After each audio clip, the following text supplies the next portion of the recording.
Kansas City, so they just let go of Tyreek Hill, who was pretty much a fixture there. Like, what's the fan base like there, and is it similar to how we're talking about Coop?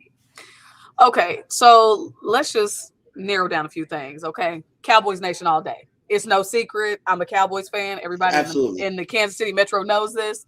But it's hard not to root for the Chiefs, right? I'm a big supporter and believer of all the teams here in the Metro. And I say that because why wouldn't I want the teams in the community that I call home to do well?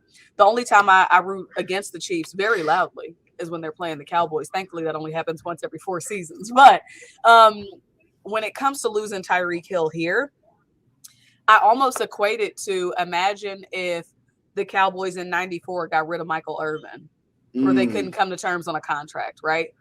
Mahomes, Kelsey, and Hill were like the triplets of Kansas City, right? They didn't win 3 championships together, but they did win 1.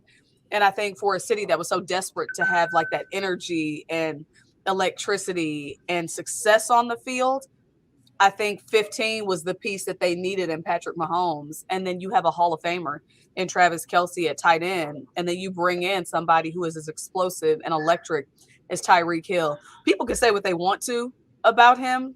He's really had a significant impact, even on this draft class of receivers, right? Speed wins. And so I think a lot of teams in the league, not just in the AFC, are chasing the Chiefs because they want to get that speed, they want to get that tempo, and they want to have that same kind of ability on the offense. And so it was a day of mourning. It was a day of mourning in Kansas City. I don't think anybody was happy to see Tyreek Hill leave, but I also think the fan base recognized, like, we're not paying $30 million, and he wanted to be the highest paid. And so, like, it's hard to say we got a $500 million quarterback. Patrick got his money. Tyreek went and got his too. Like, I mean, that's kind of the nature of the league. And so I think that's why people realize your window's short. I mean, this is not the days of the 90s and the early 2000s, right? You're very rarely are you seeing sustained dynasties in the NFL. And so I think if you see that you could be in striking distance, you got to push your chips and try to make a run. All right, so you obviously have worked for the Dallas Cowboys, and now you're in Kansas City where you're covering a lot of the local stuff. And you just talked about Tyreek Hill. Can you talk about some of the culture differences? Because, see, for me, I'm not there, so I don't know. And all I know is that I see Dallas Cowboys, Dallas Cowboys, Dallas Cowboys. And for me, it seems like there's a cultural issue as far as trying to win games opposed to selling jerseys.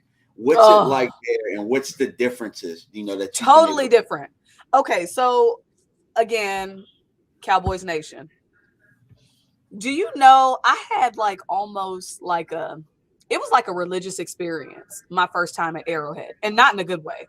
And I say this because I mean, I'm a Texas girl. I grew up in Dallas. We went to play our high school state playoff games at Texas Stadium. I was a drill team girl. So I'm out here with my whistle and getting a march on the field at Texas Stadium. Like, those are memories for me that'll last a lifetime, right? So work for the Cowboys, was blessed to be able to travel, see a lot of the stadiums across the country, the whole 9. But I'd never been to Kansas City. I was here covering an AFC championship game. And I'm sitting in the press box, right? What a lot of people don't realize, the press box is way up high. And there's glass generally across the front. It's not like in the lower bowl of the stadium. And I'm like, it sounds kind of loud out there. I said, let me walk around this corner and see. I have never in my life been in a stadium that is as loud and as raucous as Arrowhead Stadium.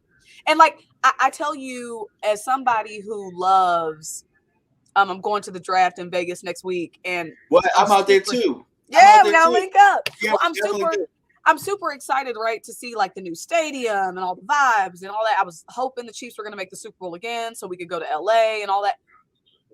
But like right now they're talking about potentially, Arrowhead needs renovating and all this stuff.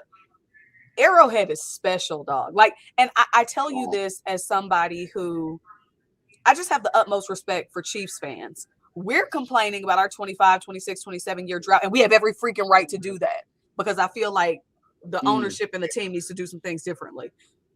The Chiefs was faithful for 50 years, dog. Chiefs fans. Like when I first moved here, Alex Smith was taking snaps under center, right? Yeah. Andy Reid was like, okay, he in the mix. They seeing some success. They're getting to the playoffs. They're getting a little more competitive. Chiefs Kingdom has been freaking faithful. And I'm telling you, every Sunday, dog, they could be 0-17. They still gonna be tailgating their tails off. It's still gonna be packed in there. They still gonna be loud. They still gonna do everything they can to help the team on the field. So that's the biggest difference. When I go to AT&T, women are coming in here in Louboutins and Gucci bags and sitting in the back like this. I'm like, get out. I need the like angry people, right? Like I need people that took a little money off the rent to come out here to be at this game. It's just a totally different vibe, dog. Like these people go out to this game 20 below. They don't give a damn. They putting cardboard on the concrete. Like they got a whole system in place. They still gonna tailgate. Like I just feel like there's a lot of Cowboys fans. I feel like Cowboys Nation is far and wide. Yes, we are the most popular franchise, all that other good stuff. But as far as intensity of a fan base, I know it's a lot of that out here, but like Chiefs Kingdom is literally an asset on the field. It is deafening in that place. And so I really do tip my hat to Chiefs fans, dog, because I be mad when I go to their games. I'm like, why people can't be like this? What do you think it has something to do with maybe the ownership and how things are presented? Because from what I understand, there's sushi at the games, at the Cowboys Stadium and stuff like that. Like I doubt you go run into that in Kansas City. I do think there's something to be said about like the Midwest disposition, right? And like that Midwest attitude. I think here, people take a lot of pride in that. People take a lot of pride in being blue collar, growing up 5 blocks from the stadium. Like, I think that that's something that's special about the Midwest period. And so I'm telling you, dog, if you've never been to a game at Arrowhead, it is something to see.